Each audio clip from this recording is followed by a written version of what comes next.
നിധിയാസ് ഫുഡ്സിലേക്ക് ഏവർക്കും സ്വാഗതം.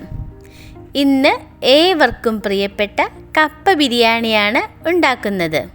വീഡിയോയിലോട്ട് പോകുന്നതിന് മുന്നേ എൻ്റെ ചാനൽ സബ്സ്ക്രൈബ് ചെയ്യാത്തവരാണെങ്കിൽ ഒന്ന് സബ്സ്ക്രൈബ് ചെയ്തേക്കണേ. ഇതിനു വേണ്ടി ഞാനിവിടെ 1.5 കിലോ എല്ലോട് കൂടിയ ബീഫാണ് എടുത്തിട്ടുള്ളത്. എല്ലോട് കൂടിയ ബീഫാണ് എപ്പോഴും കപ്പ ബിരിയാണിക്ക് നല്ലത്. ഇനി ഒരു പാൻ വച്ച് അതിലേക്ക് 3 ടേബിൾ സ്പൂൺ മല്ലിപ്പൊടിയും 2.5 ടേബിൾ സ്പൂൺ മുളക് പൊടിയും 1/2 ടീസ്പൂൺ മഞ്ഞൾപ്പൊടിയും 1 ടേബിൾ സ്പൂൺ ഗരം മസാലയും ചേർത്ത് നന്നായി ഈ പൊടികളെല്ലാം ഒന്ന് ചൂടാക്കിയെടുക്കണം. പൊടി ചൂടാക്കുമ്പോൾ ലോ ഫ്ലെയിമിലിട്ട് നന്നായിട്ട് ഇളക്കി കൊടുക്കണം, അല്ലെങ്കിൽ പൊടികൾ കരിഞ്ഞു പോവാൻ ചാൻസ് ഉണ്ട്. പൊടി ചൂടായി വന്നു കഴിഞ്ഞാൽ ഒരു കുക്കർ എടുത്ത് അതിലേക്ക് നമ്മൾ കഴുകി വൃത്തിയാക്കി വെച്ചിരിക്കുന്ന ബീഫും 2.5 ടേബിൾ സ്പൂൺ ഇഞ്ചി വെളുത്തുള്ളി ചതച്ചതും പിന്നെ നമ്മൾ ചൂടാക്കി വെച്ചിരിക്കുന്ന പൊടിയും കുറച്ച് കറിവേപ്പിലയും ആവശ്യത്തിന് ഉപ്പും ചേർത്ത് നന്നായിട്ട് ഒന്ന് മിക്സ് ചെയ്തെടുക്കണം. ഇനി ഇതിലേക്ക് ഒരു 1/2 കപ്പ് വെള്ളം കൂടി ചേർത്ത് ഒന്നും കൂടി നന്നായി മിക്സ് ചെയ്തെടുത്തതിന് ശേഷം അടച്ചു വെച്ച് ഒരു 6 വിസിൽ വരുന്നത് വരെ കുക്ക് ചെയ്തെടുക്കുക.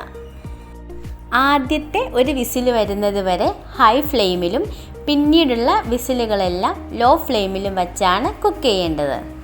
നമുക്ക് കപ്പ വേവിച്ചെടുക്കാം. ഞാനിവിടെ 2 കിലോ കപ്പയാണ് എടുത്തിട്ടുള്ളത്. ഈ കപ്പ വേവാൻ ആവശ്യമായ വെള്ളവും ഉപ്പും ചേർത്ത് 1/2 ടീസ്പൂൺ മഞ്ഞൾപ്പൊടി കൂടി ചേർത്ത് നന്നായിട്ട് ഞാനിത് വേവിച്ചെടുത്തിട്ടുണ്ട്. വെന്ത കപ്പ ഞാനൊരു അരിപ്പ പാത്രത്തിലൂറ്റി ഡ്രൈൻ ചെയ്തെടുത്ത് വെച്ചിട്ടുണ്ട്. ഇനി ഒരു വലിയ പാത്രം എടുത്ത് അതിലേക്ക് നമ്മൾ ആദ്യമേ വേവിച്ച് വെച്ച ബീഫ് ഇട്ട് കൊടുക്കുക. എന്നിട്ട് ബീഫ് നന്നായിട്ടൊന്ന് തിളയ്ക്കണം. തിളച്ച് കഴിയുമ്പോൾ ഇതിലേക്ക് നമ്മൾ വേവിച്ച് വച്ചിരിക്കുന്ന കപ്പ മുഴുവനായിട്ട് ഇട്ട് കൊടുക്കാം. കപ്പ ഇട്ട് കൊടുത്തതിന് ശേഷം ഇത് നന്നായിട്ട് നല്ലതുപോലെ ഇളക്കി യോജിപ്പിച്ചെടുക്കണം. ഇളക്കി യോജിപ്പിച്ച് നമുക്ക് കപ്പയൊക്കെ ഒന്ന് ഉടച്ചെടുക്കേണ്ടതുണ്ട്. അതിന് വേണ്ടി നന്നായിട്ട് ഇളക്കി കൊടുത്ത് കപ്പയൊക്കെ നല്ലതുപോലെ ഉടച്ചെടുക്കുക. ബീഫും കപ്പയും മസാലയും എല്ലാം കൂടി നന്നായിട്ട് മിക്സായി വന്നിട്ടുണ്ട്. ഇനി നമുക്കിതൊന്ന് താളിക്കാം. താളിക്കുന്നതിന് വേണ്ടിയിട്ട് ഒരു ചെറിയ പാൻ വെച്ച് അത് ചൂടായി കഴിയുമ്പം അതിലേക്ക് 2 ടേബിൾ സ്പൂൺ വെളിച്ചെണ്ണ ഒഴിച്ച് കൊടുക്കുക. വെളിച്ചെണ്ണ ചൂടായി കഴിഞ്ഞാൽ അതിലേക്കിനി ഒരു 8 ചെറിയ ഉള്ളി അരിഞ്ഞതും ഒരു 5 വെളുത്തുള്ളി അരിഞ്ഞതും കൂടി ഇട്ട് കുറച്ച് കറിവേപ്പില കൂടി ചേർത്ത് നന്നായി ഒന്ന് മൂപ്പിച്ചെടുക്കുക.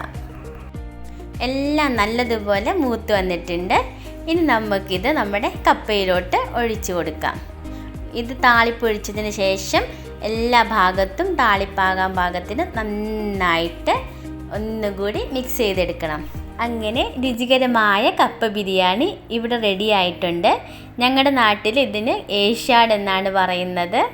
റെസിപ്പി ഇഷ്ടമായാൽ എല്ലാവരും ട്രൈ ചെയ്ത് നോക്കണം. ലൈക്ക് ചെയ്യണം. നിങ്ങളുടെ ഫ്രണ്ട്സിനൊക്കെ ഷെയർ ചെയ്ത് കൊടുക്കണം. നിങ്ങളുടെ അഭിപ്രായങ്ങൾ കമൻറ്റ് ബോക്സിലൂടെ അറിയിക്കാവുന്നതുമാണ്. Thanks for watching.